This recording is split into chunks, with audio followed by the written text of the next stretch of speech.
Cel shading, perhaps the most controversial method of visual rendering within the gaming community. Cel shading is the name of the effect when a 3D object is rendered with basic textures and shading. This method is also known as toon shading, and is a category of three-dimensional, non-photorealistic rendering, or 3D NPR. NPR is also used two-dimensionally for things such as graphics and video. In general, NPR is used to create hand-drawn, inked-in, or painted effects.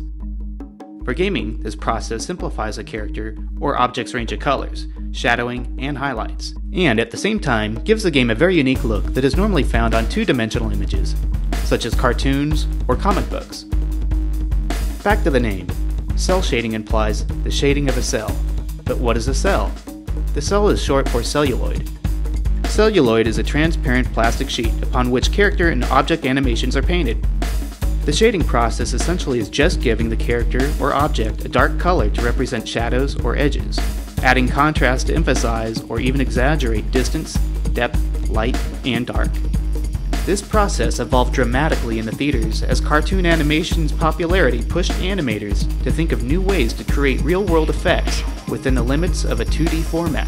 Cartoons such as Disney's feature films and cartoon shorts began to offer various styles of shading upon animation cells with realistic results. However, these effects were used in limitation and were used mainly to emphasize special lighting conditions. Japanese manga and anime have always delivered a special style not unfamiliar to gamers.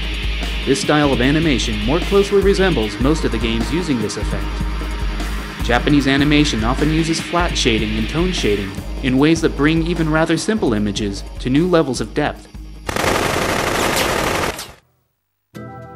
Let's take a look at the construction of a traditional cel style graphic.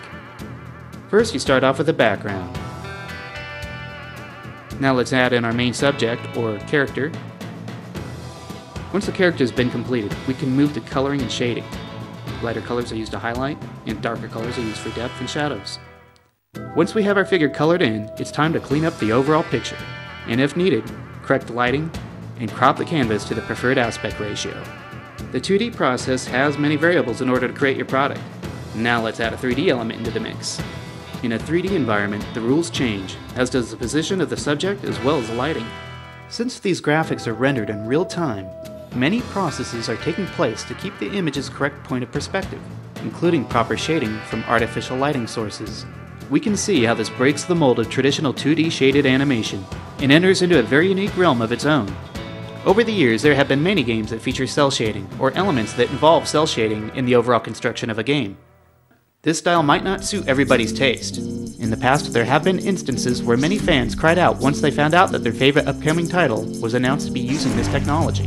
Some have also cried foul or claimed that developers were taking shortcuts in order to simplify visuals. Regardless of textures, colors, or detail levels, the style is what it's all about. Cel shading offers developers a means of delivering their product with a different touch of artistic style, a style that is evolving and improving as time progresses.